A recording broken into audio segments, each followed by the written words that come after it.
Hey guys, and welcome back to a brand new video. In today's video we're going to be doing something a little bit different. So recently Final Fantasy VII Remake came out.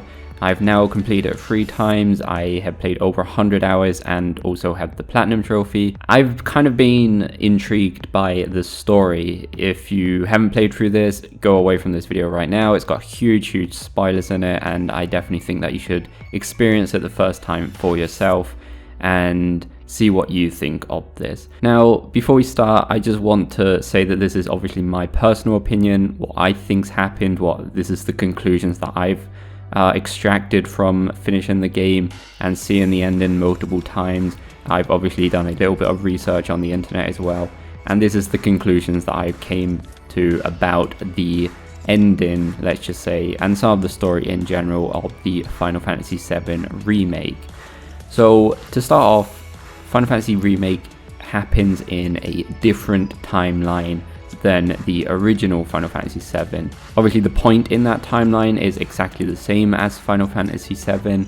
We start on the train as Cloud, and for the most part all the way through the game things happen almost identically to the original Final Fantasy VII. So before we really get started, let's just say that the ending to the original Final Fantasy VII was okay. A lot of people died, but all in all the meteorite never hit and Sephiroth was defeated. So there are going to be certain superior entities in this new timeline that are going to try and ensure that the same destiny happens again, mainly because these entities are controlled by the planet itself, and obviously the planet doesn't want to be hit by a massive meteorite.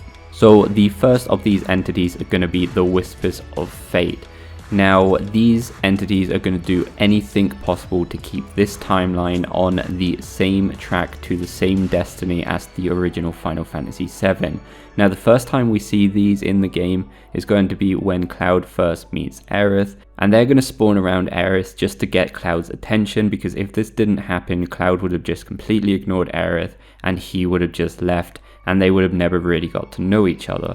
Very soon after, they try and scare Aerith away so the soldiers do not catch her, therefore not getting her killed or trapped. Then a bit later on we even see them cripple Jessie just so Cloud takes her part in the mission, and that way keeps the same destiny on track as the original Final Fantasy VII, and then they even end up saving people like Barrett and stuff like that. So really, as long as these creatures exist, this timeline should be well on track to keep the same destiny as the original Final Fantasy VII's timeline. Now, there's obviously somebody that is against this destiny. That somebody is somebody that has been defeated in the original timeline, and that would obviously be Sephiroth. Now, he has somehow invaded this timeline, but obviously he's not really conscious at this point in the game, but more like there are entities being controlled by him, and these entities are going to do everything possible to change that destiny.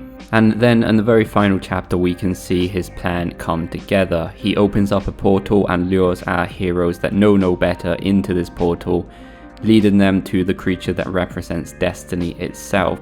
Now, to reinforce this plan, he also inserts clips or flashbacks into our heroes' minds, representing and showing them what would happen if they did not change destiny today. Now obviously they know no better and all they see is bad things, so they will now want to destroy this creature as much as possible without really knowing that they are being tricked.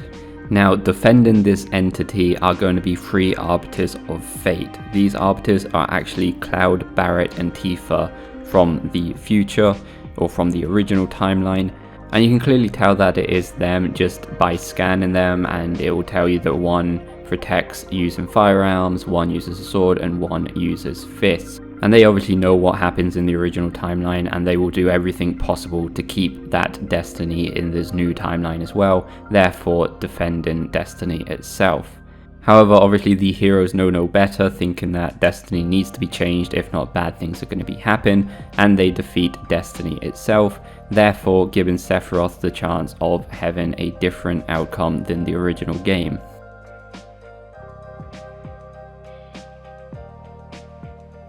Now, once Destiny is defeated and the Whispers of Fate are no more, a few things happen.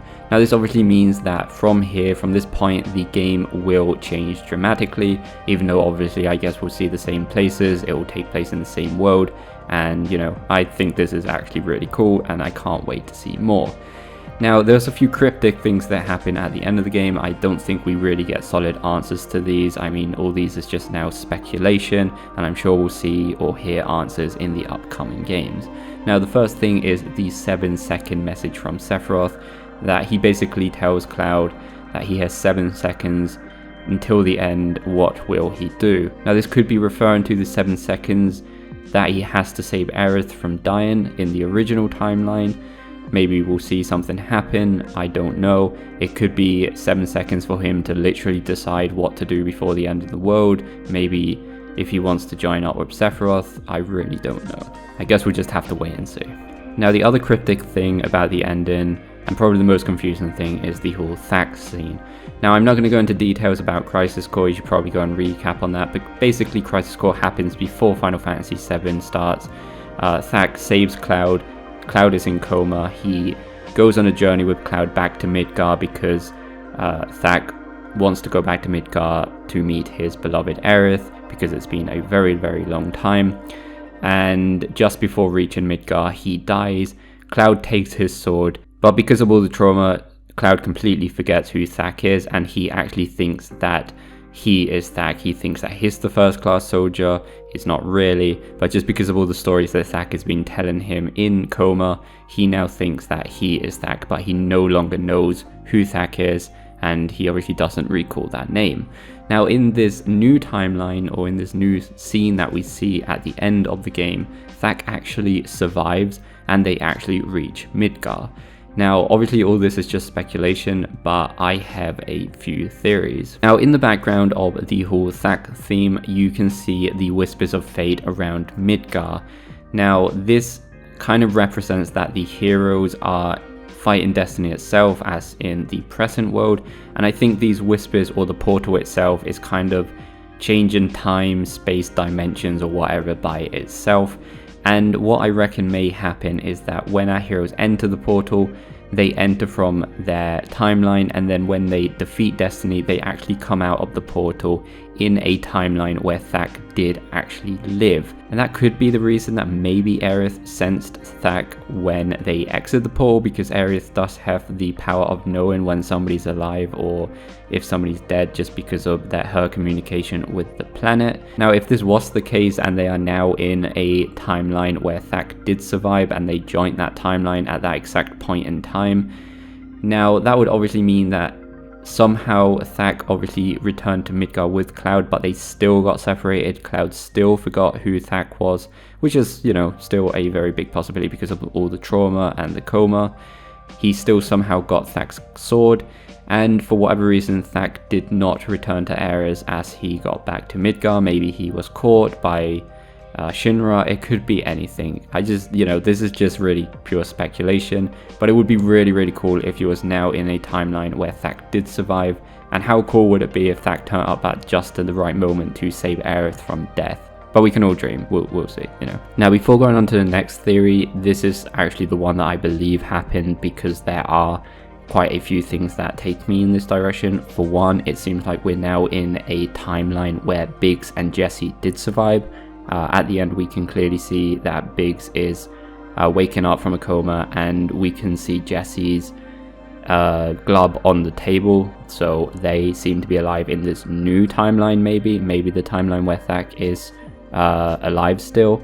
And also, as you can see, when our heroes are walking away from Midgar seems to be in pretty good condition. It's really hard to tell because of all the blur.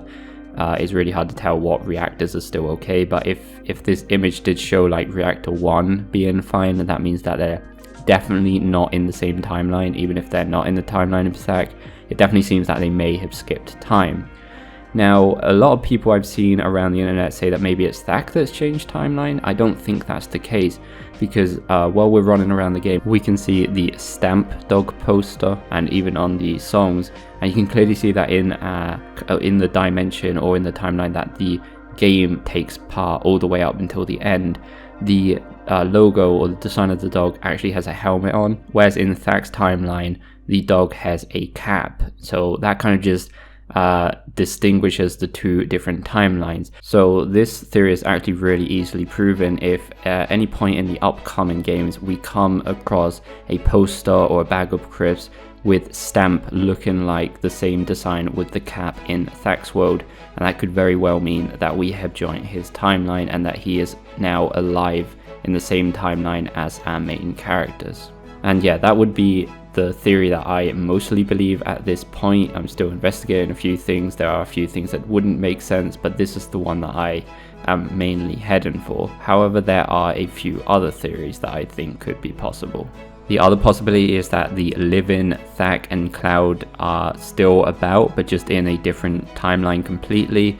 And because this game has clearly shown that it's going to go about weird portals to the different dimensions and different timelines, maybe we will be able to control Thak and Cloud in a different timeline, and maybe they can help our heroes maybe from a different timeline in part of the game. I really don't know. This is just another possibility that I came up with.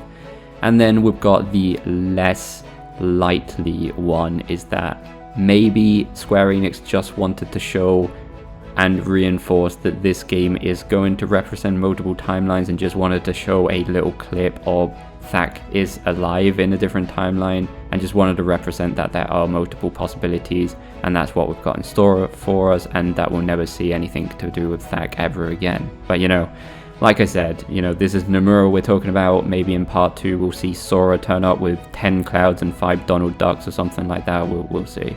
But yeah, I'm really hyped for the second game. I'm kind of actually pleased that they did this weird kind of turn of events so we can still be surprised in the second part of the game, as long as we see all those beautiful places from the original Final Fantasy VII in these amazing new remake graphics. That would just be amazing. So yeah guys, obviously this is just all my opinions and what I've got out of the game and my theories. If you have a different theory or you've got some different input, I'd love to hear them in the comments down below. So yeah guys, if this video is entertaining, then please go like and subscribe, and we'll see you next time guys.